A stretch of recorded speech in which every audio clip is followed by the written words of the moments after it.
What you are about to hear might be shocking for you. I'm going to tell you some facts you will hear for the first time in your whole life. Facts you're not supposed to know in your country or from your media. But first, I want you to hear these former Israeli soldiers telling their heroic deeds against the Palestinians in the past, just to understand what I'm going to talk about. תפסנו הרבה ערבים, אספנו אותם. קומו, הם קמו. הכפר נמחק. שאכן אמרו שהיה טבח. או אני, או הם. מדינה לוקחים עם חרב. כמה אתה חושב אנשים הרגת ככה? לא ספרתי.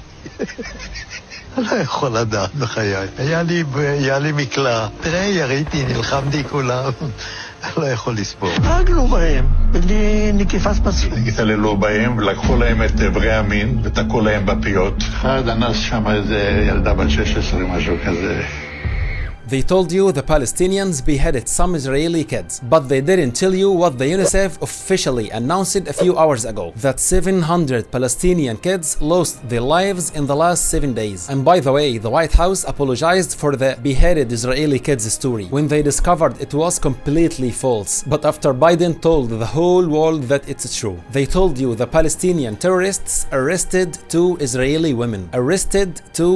But they didn't tell you the Israeli missiles killed 370 women in 7 days. They told you the Palestinians arrested 100 Israeli soldiers. But did they tell you there are 5,200 prisoners from Palestine in the Israeli prisons, including 42 women and 190 kids? They are subjected to abuse, beatings, and isolation every single day. You might be upset about the Israeli prisoners, but their government themselves aren't upset. They killed about 15 of them with their randomly launched missiles. Yes, they kill their own soldiers among the hundreds of Palestinians that they kill every day. They tell you that Israeli families now live in fear. Sirens are sounding for long times, but they don't tell you that 2,300,000 human beings are spending their 7th day in a row without any water, without electricity, fuel, light, or even medicine. Hospitals can't work anymore. Medical devices stopped working. They can't feed the kids. They can't cure the injured. Israel isolated Gaza from the world. Nothing gets in or out, not even medicine or water. More than 1 million child and women are suffering, more than you can imagine. How long will they survive this, do you think? They tell you some Israeli shops are burned and some streets are affected. But of course, they don't tell you that whole neighborhoods in Gaza are being destroyed to the ground. Large buildings disappeared. Whole families and their houses just don't exist anymore. 8 days now and Israeli missiles just melt everything they fall on, even human beings. 400,000 people are now homeless in just few days. But the worst is that they intend to make them 2 million persons, all Gaza population. They told you that Palestinians are armed.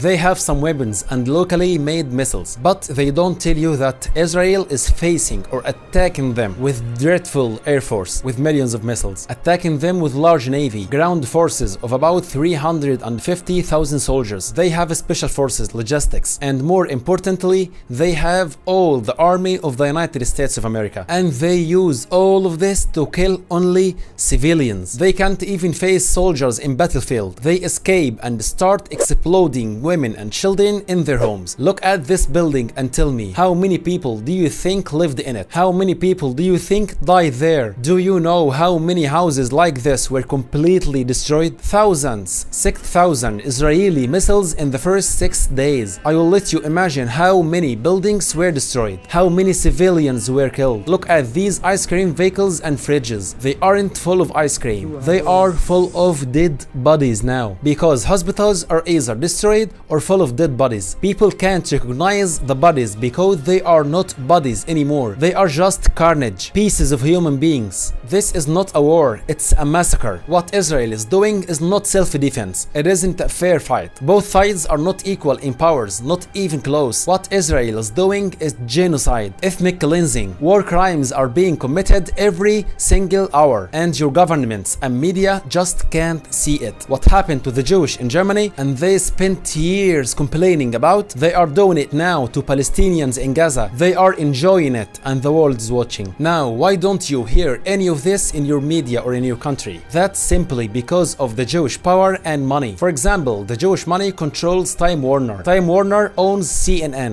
So how can CNN tell the Israeli crimes? Jewish money has a percentage in Walt Disney, which owns ABC News. Jewish money controls CBS, Fox News, the New York Times, the Washington Post, most of the Associated Press. Jewish money is everywhere and controls most of the media, while Gaza has no one to defend. Facebook itself, it removes any post that tells the world about the reality of what's happening in Palestine, or any posts that telling the world to wake up, including my posts and my videos, while all posts supporting Israel are there and going viral. Can you please give me any reason for this? And now let's answer the most important question. Why don't the Palestinians just live in peace and let Israel be? In 2 minutes you will answer this question yourself. Look at this map. This was Palestine 100 years ago. A few years later, Jews escaped Germany after the terrible things happened to them. They came to Palestine with these large banners with these messages on. The Germans destroyed our families and homes. Don't you destroy our hopes. The Palestinians were so welcoming. They received them in their homes. They shared their country with them, their jobs, their food and water. They shared everything together. In 1946, this was Palestine's map. The green part is the Palestinian land, and white is where the Jewish were staying. In 1947, the map turned into this, according to what United Nations proposed. In 1948, a new state was established with the name of Israel, with all these vast lands, and left these small areas to the Palestinians. Nowadays, in 2023, this is the map. It has been changed from this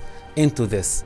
And now tell me, how can you imagine this map 10 years from now, 20 or 50 years? In your opinion, how long will Israel and its allies let Palestine exist? Do you have any doubt who wants to change this map once more? Who wants to continue his plan? Who wants to end the other country from existing? Everything is clear. 3 days ago, Israel ordered 1 million people who lived in the north of Gaza to leave their homes and head south, or they will destroy them. Don't you think their intentions are clear? Believe me, they just want to make the white part a little bit larger, and you help them to do this. Another question: if this was your country and some strangers occupied it or took it over like this, would you let them live in peace while they are ending your lives till the last single one of you? Now the remnants of Palestinian people live in this big prison. This little area by the sea is Gaza. It has 2.3 million Palestinians, and this vast area is called the buffer zone. It's a part of Israel now, and it's like 6 or 7 times the size of Gaza, but it only has 50,000 Israelis live in it. Is this the justice they seek? Can you imagine how much is Gaza crowded? And now they want to take another part of it. Palestinians live a really difficult life. They don't have any jobs, they don't have resources, no source of income, they don't have factories or companies, they can't make small projects, they suffer just to eat, to educate their children. They simply can't live in their own country. Moreover, the Israeli forces attack them every few weeks. They kill civilians, they take prisoners, making their lives even worse. They just can't let them live. And the global media can't see any of this. America and most European countries can't see any of this and have no reaction at all. And when the Palestinians just think of fighting back or defending themselves or getting any part of the lands back, the whole world and its media are furious. The world announces full support to Israel with money, billions of dollars, supplies, weapons, planes, even soldiers against the ruins of Palestine. Imagine all the great powers of the world stand together against this weak, bleeding remnant of a country. Do you remember what they did to stand with the weak Ukraine when Russia wanted to take its land? This is the opposite of what they are doing now. Do you ever feel ashamed? Believe me, your silence kills more innocent people every day. You can stop this war. At the end, I don't know if you will hear from me soon. I've got 3 of my videos removed. Maybe my accounts are about to be removed, I don't know. And I don't care. For the first time, I don't care about my channels, my success, my future. I only care about saving some lives. If I could only save one person from being murdered, I will be satisfied for the rest of my life. So please help me save some lives. You can do this by telling more people the truth about what's happening, or at least let them see this video. video. Help us reach more people. This is the only way now to save lives. And thank you for watching me till now. واخواتنا العرب اللي مكملين معايا الفيديو لحد دلوقتي، يا ريت تتفاعلوا مع الفيديو وتنشروه على اوسع نطاق، وباذن الله نقدر نساعد اهلنا في فلسطين باي حاجه.